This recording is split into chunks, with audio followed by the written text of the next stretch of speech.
Okay, so I want to pick this one up with the church nurse telling me to go to my room and calm down. And I told him I was calm, I wanted to talk. Came out of my room again. I think he was mad because I was disobeying his authority. So he again told me I had to calm down. And at this point, I think I called him gay. So he had the two security guards, A and B. He said, well, I'm giving you a shot at Ativan or whatever he said. And I'm like, I don't need it. I'm calm. I'm very upset. I got I sent weird blue texts. He said, well, no, you're not calm. So again, for the second time, within 4 or 5 hours, I was injected with an Ativan or Ambien. Maybe it was Ambien once and Ativan the other time.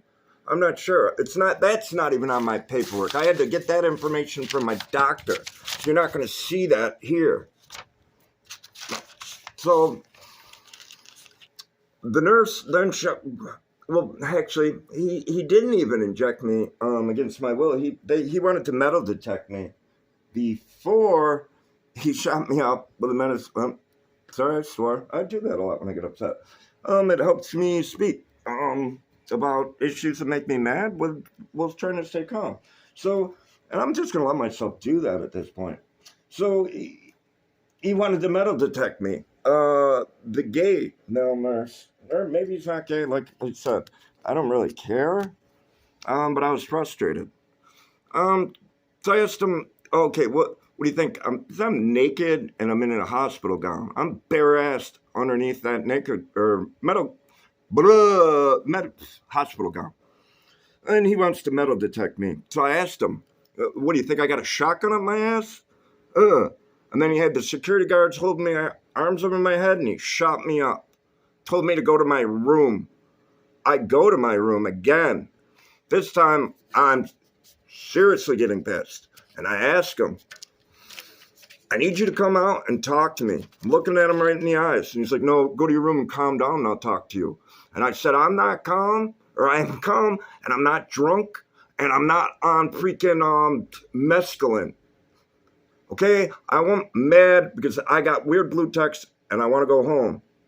So he looks at me and he's like, well, you got to calm down. And I flipped the whole shit. You got to calm down to go talk to your room. And I flipped it on him. I said, you come out here and talk to me calmly. We can walk down to my room.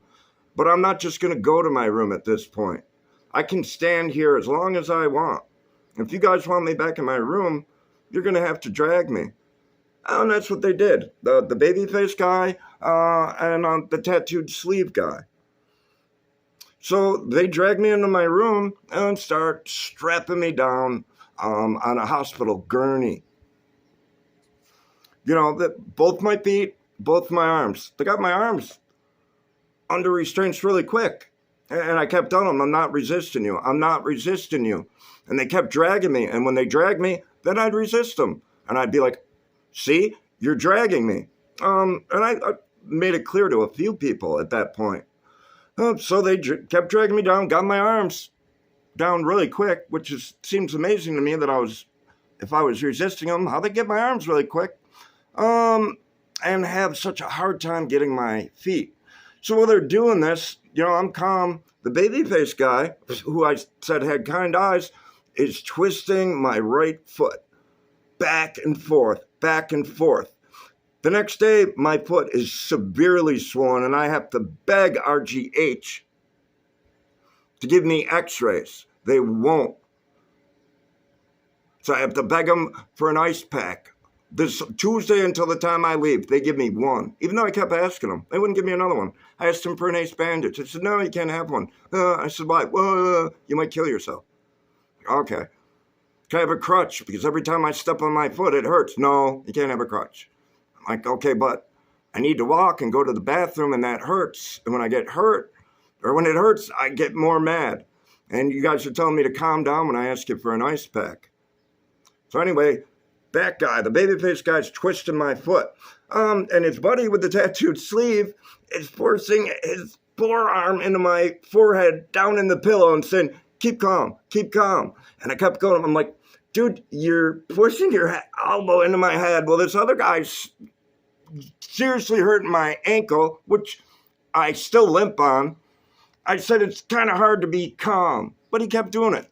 So I forced myself to look up and look this kid in the eyes. And I told him, if my hands weren't tied down, right now, I'd punch you in the face. But I really didn't want to say it to him. I looked up, told him that, and I looked a girl right in the eyes. And I told her, remember this. You're my witness. So far, I have no idea if she's even been interviewed. So they finally get me strapped down. I work in the medical health field, but, you can be a DSP and work in the medical health field. I have a master's degree, and I do a job that you could do with a high school diploma, but I enjoy the work. So they got me tied down, and this is where the other nurse comes in. She's, 35, and she's African-American, and a little heavy. Then she starts playing head games with me. I ask her what time it is. She tells me it's 5:10. I asked her a little while later, what time is it? 5:09. 5:09, it was just 5:10 a minute ago. And she kept messing with me. I might have called her fat before that. I'm not sure. But once she started playing head games with me, after all of this, after just wanting to leave and look at my phone about these blue texts I got, and none of them would let me go. They wouldn't let me leave. They said I was drunk. No blood alcohol content in my paperwork, and that's the only alcohol I had in my house. They said I'm on K2. Holy shit, I think I am right now.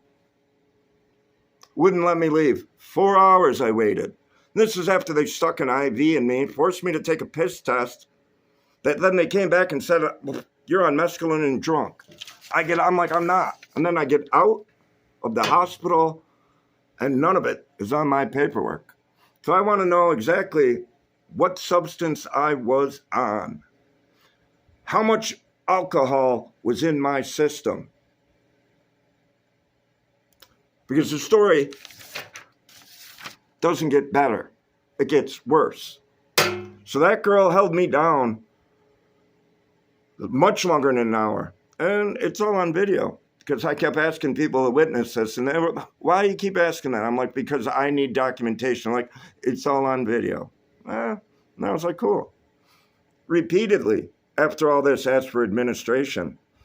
They wouldn't let me. I remember going out and saying, look, I don't want to talk to you idiots. I want to talk to a white shirt. Someone that's maybe actually has intelligence and not just a simple degree to kind of illustrate their intelligence.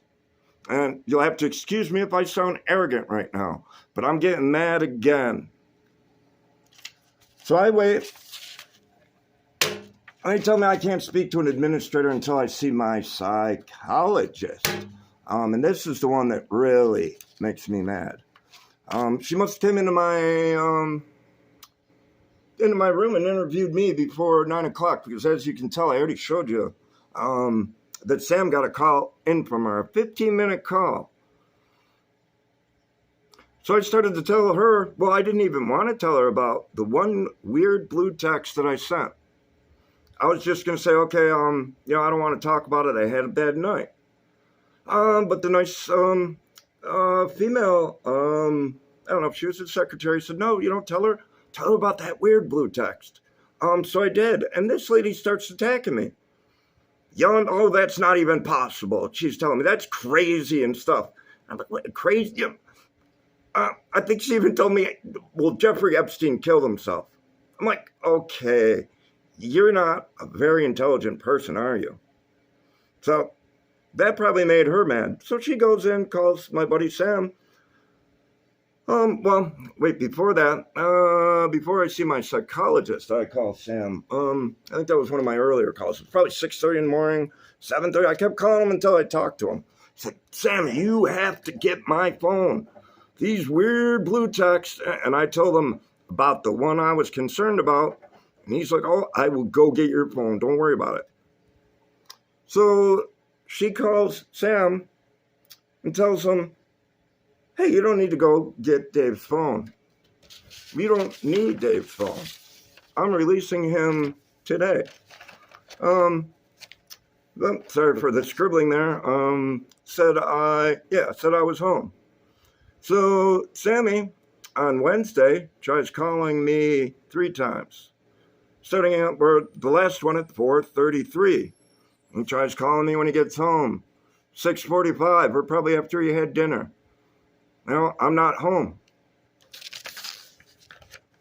And the reason I'm not home, even though she told him she was sending me home, is because after she called Sam, she walked in and told me she's holding me for 24 hours because I was delirious or still drunk and on mescaline. And that's why I want her name, and I want everyone in Rochester to call her and ask her why she would tell me one thing and tell my friend the exact opposite. So I'm going to stop this part of my complaint and just jump to Wednesday morning. I get up. Okay, it's been 24 hours. I'm going home. I call my buddy Sam. First thing in the morning. I don't have it. I have it. Believe me, I have it documented. I call him. I'm like, you get my phone? He says to me, get your phone? What the fuck? I thought you were released yesterday, which is Tuesday, May 3rd. So when I get up on May 4th and call him, and he tells me this psychologist said she doesn't even need my phone, which, there's the other part of the story. She said there's no way I could have gotten these blue texts. And I said to her, lady, there's no way you can prove whether or not I sent blue texts. And she said, well, I have to verify what you're saying before I can release you. And that's where I got mad. And I said, well, the only person that can verify whether or not I sent blue texts is myself, and I need my phone. So she called Sam. I don't know who else she called. She didn't call my mother.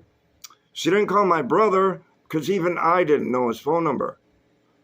So who did she call to make the determination that I was delusional, but she was sending me home, according to what she told Sam, but told me I'm still drunk and I'm mescaline or something and delusional. She's holding me for 24 hours. Get up the next morning. Sam didn't get my phone because she called him the day before and said I was being released. So when I told Rochester General about bullet time, this is what I'm talking about. It's a simple analogy to explain complex issues to people who don't quite get complex issues and need things broken down for them. So that's what I'm doing today, officially. And like I said, I have more complaints with these people. This is Dave Goodberlet. My first take, 5 after 5. My first run through on video from my first tape recorded official statement. And I emailed Rochester General. Well, I'm going to jump back because that's going to be part of my 4th complaint. So I want to know if they did anything to this lady, if they looked into the story, and I want to know why the other 4 people aren't on suspension. And if they did suspend them, why didn't they tell me? One of them's baby-faced, maybe 40, kind eyes. But he is a sadistic son of a bitch. And the other sadistic-looking son of a bitch is off. Well, screw it. I don't know. Maybe he is a Satanist. So I'm going to back this up. And by that, I mean the story and my videotape. Because I make a lot of videotapes, and I post a bunch of them. Because that's my right as an American. And I played a little head game with Rochester General. Because I knew they were going to say, oh, I'm crazy. So I kind of helped verify that to them to see if they'd look into my complaint. And I started doing that to them on the Monday after I repeatedly called and couldn't call them or leave a message. And they told me, well, you can email us. And I said, you don't have an email on your website. How am I going to email you? And the secretary couldn't do it. She had to get back to me, and she said to me, well, it's not that easy to get an email. And I said, I know. Believe me, I know it's not that easy to get an email. So you're going to hear a lot of my other source tapes where I spoke very calmly to all these people, and none of them listened. So I'm now going to sue them for millions of dollars. And I'm bringing this to the media. And I want the media to go through my YouTube and look at all of the videos I made in the last week. Because I ran through them. All kinds of memories from all parts of my life. I have a very, very good memory. There's few things I don't remember if someone reminds me of it. If it's just ordinary stuff, yeah, I might forget. But I take notice of things, and I remember them. And that's the other way I screwed with them, is I told them about timestamps. Timestamp is what I call my mental notes. I do it right in my head. That was Heisenberg, or what I like to call my higher cognitive functioning, kind of playing head games with them, like they did to me. Thank you very much, whoever listens, because it's going to make a really, really, really good story for my book.